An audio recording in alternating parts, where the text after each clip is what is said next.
Hello, it's story time again. Got two things for you this time. First one about a little penguin. This is written by Giles Andrea and the pictures are by Guy Parker Rees and it's published by Orchard Books. We've done Orchard Books before. It says, "Be brave, little penguin." Sometimes we all have to be brave, don't we? Sometimes. Little penguin. Right, here we are. In the cold Antarctic sunshine where the icy ocean ends lived a family of penguins with all their penguin friends. There were fat ones and thin ones, there were penguins short and tall, but little penguin Pip Pip was the smallest one of all. Ah.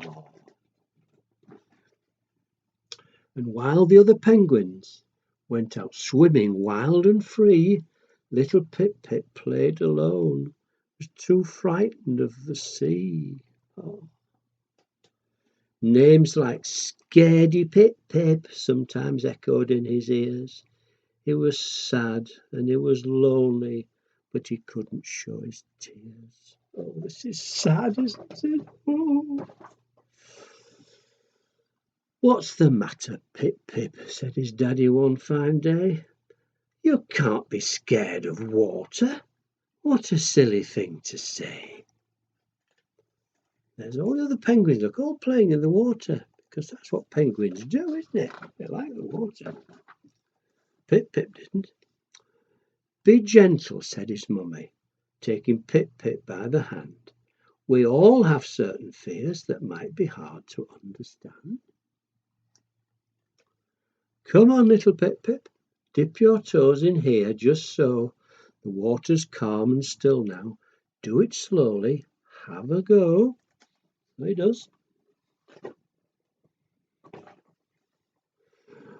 "But what if it's freezing, Mummy? What if I get in and it's too dark and deep for me? And what if I can't swim? And what if there are monsters there? Monsters who smell me from their den and they slither up and eat me, and I'm never seen again? Who is scared, isn't he?" "I understand, my darling," said his mummy with a kiss. "But Pip Pip, what if now you try to think of it like this? What if in that water there are friends for you to meet? What if it's light and warm and full of fish to eat?" Which it is. Oh, that's a nice picture, isn't it? "Take my hand, my darling. Here, just try it and you'll see. Please trust me, little Pip Pip. Come on, be brave now, just for me." So let's see what happens. Oh. Slowly Pip Pip made his way towards the water's edge. He stared down at the ocean from the slippery, icy ledge. Then he looked back at his mummy, and as his small heart thumped, he closed his eyes, he held his breath, and little Pip Pip jumped! Splash!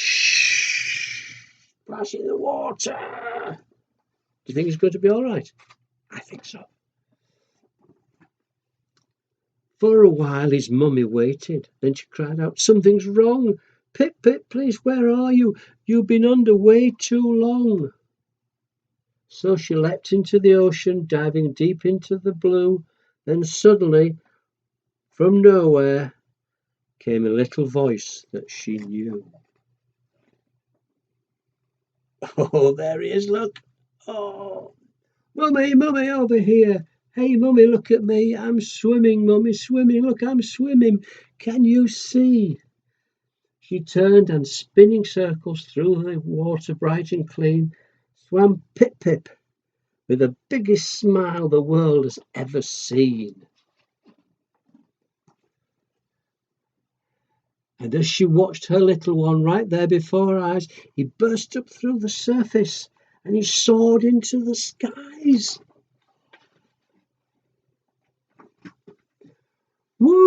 cried little Pip-Pip. Hey, look, Mummy, I can fly. It's really not that tricky. You should try it, Mummy, try. Oh, Pip-Pip, laughed his mummy as she watched him with a grin. I don't know about flying, but my, oh my, you've learnt to swim. Then all his friends gathered round as Pip-Pip landed with a bump. And they all said, sometimes all you have to do is just be brave and jump. That's the nicest one, isn't it? Yeah. Right. Now this what I'm going to do now is tell a story that you know.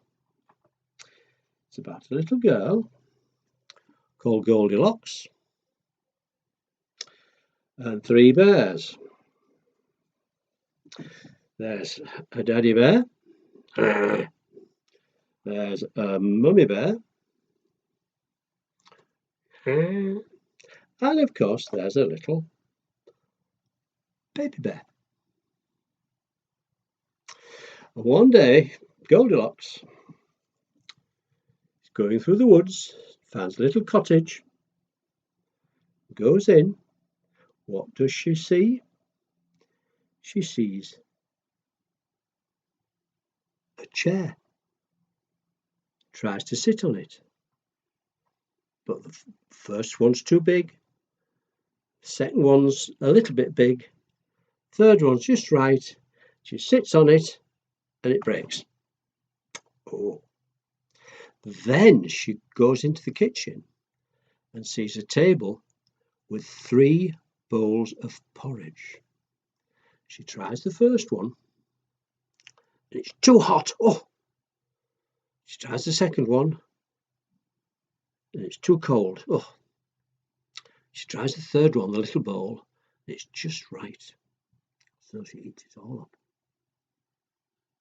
Then she goes upstairs into the bedroom. There are 3 beds. She tries the big bed. It's too hard. She tries the next bed.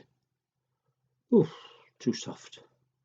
Then she tries the little bed, and it's just right. She lies on it and falls asleep. What happens then? Who owns the house? 3 bears who come back. They look at the chairs, and the daddy bear says, who's been sitting in my chair? Mummy bear says, who's been sitting in my chair? And baby bear says, who sat in my chair and broken it? Then they go in the kitchen, look at their breakfast bowls of porridge. Daddy bear says, someone's been tasting my porridge. Mummy bear says, somebody's been tasting my porridge. And little baby bear says, someone's eaten all my porridge. They go upstairs, look at their beds. Daddy bear says, someone's been sleeping on my bed. Mummy bear says, someone's been sleeping on my bed.